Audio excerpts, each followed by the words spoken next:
guys, nandito tayo ngayon sa Central. Nakikita niyo yung sa likod natin, yung background natin, makikita natin maraming mga statue dyan. So yan yung mga national heroes ng China, kung saan nasa loob yung lahat ng mga statue ng mga national hero nila. So yan, iikutin natin, titinang natin yung magandang statue nila rito. Papasok tayo sa loob, tara.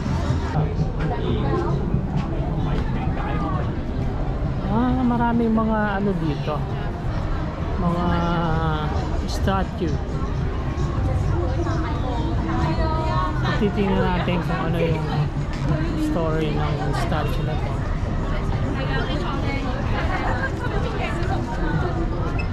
The Golden Wheel Monk.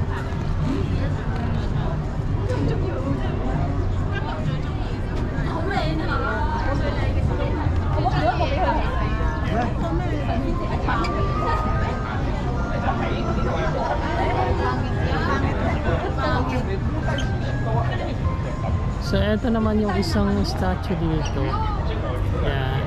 So tingnan natin kung anong name niya. Pwede yung magpa-picture? Pwede. Ito si Fan Yao. Yan, yung character niya.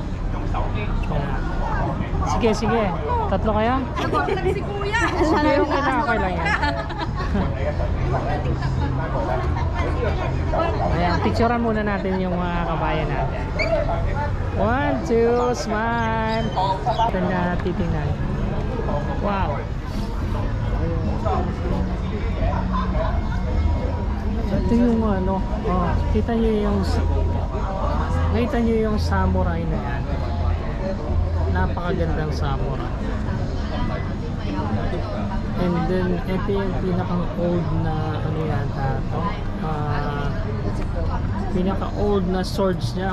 Ang ganda ng engrave ng dragon. Napakaganda. So ikutin pa natin dito. Ito may statue pa rin dito. Ayan, nakita niyo yung statue na yan. Ayan. So titingnan naman natin kung ano yung story dito. Si Abbess Meiju. Yan yung story niya.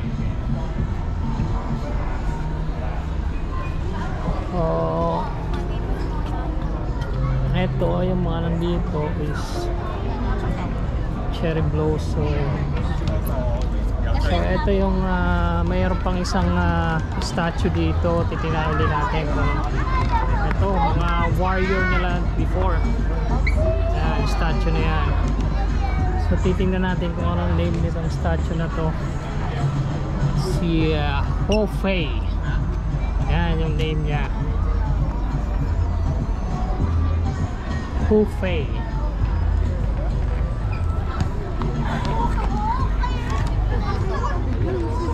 So dito naman tayo sa kanan. Titingnan natin kung ano yung mga nandito. Ito naman is silver statue.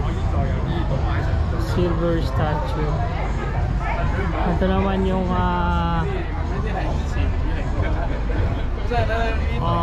show boto. Ayan, name ng statue na yan.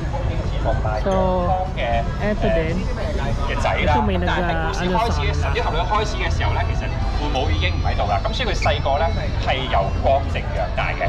咁後來喺唔同嘅奇遇入邊啦，譬如喺洪七公同埋歐陽鋒嘅對決入邊咧，佢認識到啲高深嘅武學啦。咁雖然啦，後來歐陽鋒係啦，咁但係依然咧係喺呢個條件之下啦，揾到同埋揾到嗰個其實諗到啲咩嘅啦，獨孤求敗係咪啊？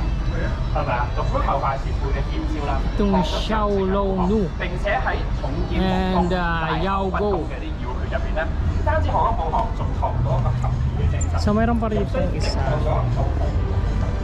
So pwede ka mag-picture dito. And then ito mayroon pa rin itong isa. Last na ano, parang ito yata yung nakaupo sa trono. Ito yung pinakang ano yata nila, pinakang pinuno. So ito yung nakaupo sa trono, golden ano,